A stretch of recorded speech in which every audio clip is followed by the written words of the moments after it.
Salut, c'est Trado, je suis content de vous retrouver pour la mise à jour des zones d'accumulation rationnelle pour l'or et pour l'argent. On commence comme d'habitude avec les actualités et deux actualités sortent du lot. Première, et là pour le coup c'est qu'en français donc c'est super. Première actualité, elle nous vient de Veracash qui fête ses 10 ans. Et la bonne nouvelle c'est qu'il y a une série de 3 interviews très intéressantes qui ont été mises sur le site, enfin qui sont en train d'être mises sur le site cette nuit et puis demain. La première c'est Jean-Marc Daniel sur l'inflation.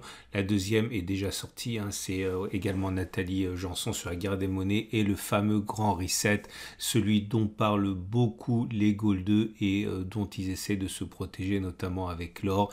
C'est à venir, c'est pas encore en ligne. Bref, ces 3 interviews, vous les retrouverez sur la chaîne YouTube de Veracash, mon partenaire. Je mets un lien à la fin de cette vidéo pour y accéder directement. Deuxième actualité que j'ai trouvé un article, alors là pour le coup c'est pour les débutants mais pas simplement, mais en tout cas si vous vous demandez quelles sont les façons différentes d'investir en or, et bien là Nicolas Perrin fait le tour avec les grandes problématiques que se posent souvent les débutants, à savoir est-ce qu'il faut de l'or physique, est-ce qu'il faut des minières, est-ce qu'il faut de l'or papier, etc. Bon bref, on reprend les choses dès le début et c'est forcément très intéressant et vous pouvez retrouver ça sur le site de mon partenaire l'or et l'argent. Vous retrouverez ces deux liens juste en dessous de ma vidéo si vous voulez trouver un moyen d'y aller directement. On enchaîne avec l'or libellé en euros et toujours ce support majeur très facilement défendu par les investisseurs, c'est les 10,27, 17,48. Alors on dirait qu'effectivement ça casse régulièrement mais il n'en est rien. Je rappelle si vous débutez que ce graphe a été et ce support a été tracé sur l'unité de temps supérieure, à savoir les données hebdomadaires, et comme vous pouvez le voir si on se met sur les données supérieure, une bougie égale une semaine, et bien cette zone est toujours préservée en clôture, c'est-à-dire que les petites mèches que vous voyez montrent effectivement que sur les données journalières il y a des transgressions de la zone, mais au bout du bout, en fin de semaine, cette zone est toujours préservée. Aucune garantie qu'elle le soit encore cette semaine ni la semaine d'après, mais en tout cas pour l'instant, contrairement aux apparences, cette zone tient très très bien. La tendance de long terme, elle est haussière, la tendance de fond est baissière et les bougies Aiki-Nashi ne montrent pas de pression haussière évidente, puisqu'au contraire vous avez des bougies rouges, mais ce n'est pas pour autant des bougies qui sont très baissières, puisque ce sont des bougies qui sont assorties d'une mèche haute et d'une mèche basse. Autrement dit, ce sont des bougies légèrement baissières, mais surtout signe de valse hésitation. On regarde l'or, mais cette fois-ci libellé en dollars. Et c'est la même chose. Ah oui, donc j'insiste, on est sur zone d'accumulation rationnelle pour l'or libellé en euros si vous voulez en profiter pour accumuler des métaux précieux. Donc pour l'or libellé en dollars cette fois, eh bien c'est la même chose. C'est-à-dire que c'est mou, c'est même encore plus mou que pour l'or libellé en euros pour nos amis américains, puisque comme vous pouvez le voir, la moyenne mobile à 50 jours, elle est descendante. Mais c'est également la moyenne mobile à 200 jours qu'il faut regarder. Et nous sommes en dessous de la M50 et de la M200. La mauvaise nouvelle, j'ai envie de dire, c'est qu'on n'est pas véritablement sur zone d'accumulation rationnelle.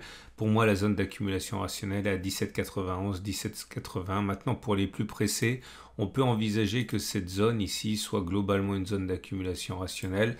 Je lui fais pas extrêmement confiance, je préférerais les 1791, 1781, mais pour ceux qui n'ont pas du tout accumulé d'or en dollars, enfin pour les investisseurs en dollars qui voudraient accumuler de l'or, eh bien un retour sur les 1820, clairement, enfin 1810, pourrait être une zone de début d'accumulation rationnelle. Les bougies Aiki-Nashi, pour l'instant, pareil, ne montrent pas de pression haussière, loin s'en faut. C'est plutôt baissier avec des bougies rouges sans mèche haute, donc une continuation de la baisse et pour l'instant plausible. On passe à l'argent. L'argent libellé en euros pour débuter. Et là aussi, par contre, bon, c'est mou. On est en dessous de la M50, en dessous de la M200, donc tendance de long terme et tendance de fond baissière. Mais on est sur zone d'accumulation rationnelle. Les 19,7, 20 euros sont zone d'accumulation rationnelle, comme la zone 19, 18,3 euros. La pression pour l'instant est baissière, comme vous pouvez le voir avec les bougies Akinashi, parce que vous avez des bougies rouges. La dernière, celle qui est en fabrication, elle n'a pas de mèche haute d'ailleurs, donc il y a des chances pour que le support soit travaillé. On termine avec l'argent, mais libellé en dollars.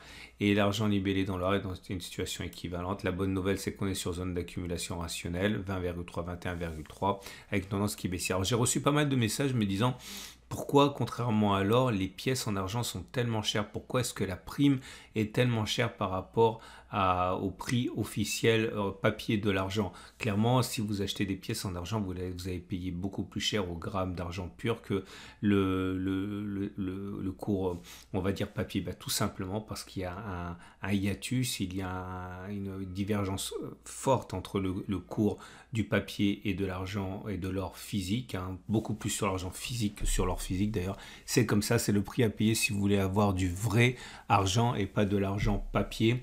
Malheureusement, ça a toujours été comme ça, enfin ça a très souvent été comme ça, beaucoup plus souvent comme ça que l'inverse, et tout simplement parce que les détenteurs d'argent physique ne veulent pas départir de leur argent physique au cours officiel, preuve une fois de plus, s'il en avait besoin, que les deux sont quand même assez peu étroitement liés, on va dire. Voilà, c'en est terminé pour l'analyse de mi-semaine. Il y a de fortes chances pour que l'analyse du week-end apparaisse, non pas samedi comme d'habitude, mais vendredi, parce que pour faire face en fait à des contingences personnelles. Je vous souhaite une excellente journée et je vous dis donc à vendredi sans doute ou à samedi pour la mise à jour. Et n'oubliez pas d'aller visiter le site de l'or et l'argent pour l'article sur l'intérêt d'investir éventuellement en minière. Et n'oubliez pas les interviews très intéressantes déjà publiées cette nuit ou à venir sur le site de Vera Cash, mon partenaire.